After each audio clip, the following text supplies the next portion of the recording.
Well, hi everybody, Andrew here. It's been 2 months since I have given you an update on the GPX250 project. Just want to show you where I'm up to, and look, the reality of it is I have been super busy and I've had virtually no headspace and very little time to devote to the bike. But there's been a little bit of progress, so I thought I will just share with you where I'm up to. So the headlights have arrived. I'm going to do a separate video on these headlights because I'm a little bit disappointed.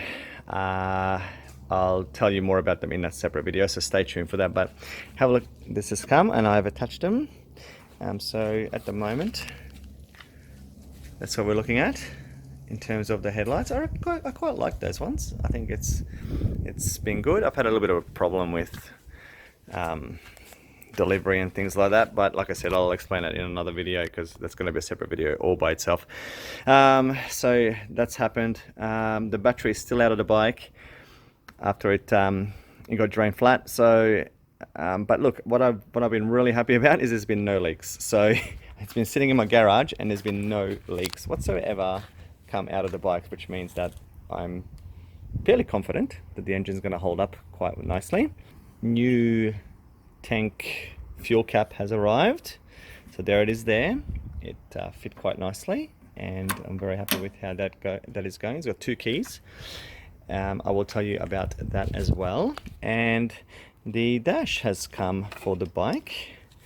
Is it here? Again, I will make a separate video just on it so you can get a bit of an idea about my thoughts on that dash. But yeah, apart from that, it's looking pretty decent. Now here's where I'm at. I need to still get that reset right there because that arm's broken off.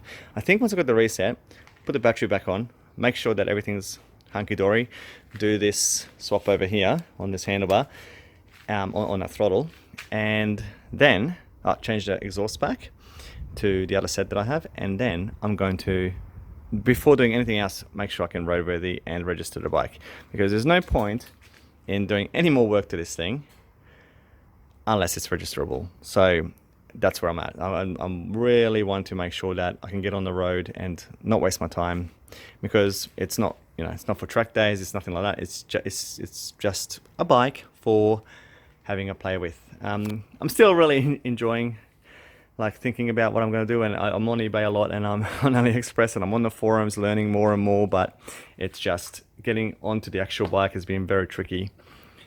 And yeah, so that's where I'm at the moment. I'm on holidays finally, so I will be doing more frequent updates. I would like to get on the road sort of by New Year, yeah, sort of early January if I can, and I think I'm probably on track, but just, yeah, really need to get that reset and then we're ready to go. Anyway guys, so sorry I haven't updated more frequently, but that's where I'm at. And yeah, if you've got any questions, comments, as per usual, please put them below. Subscribe at the corner down there, you know where the button is. And yeah, thanks guys, until the next one.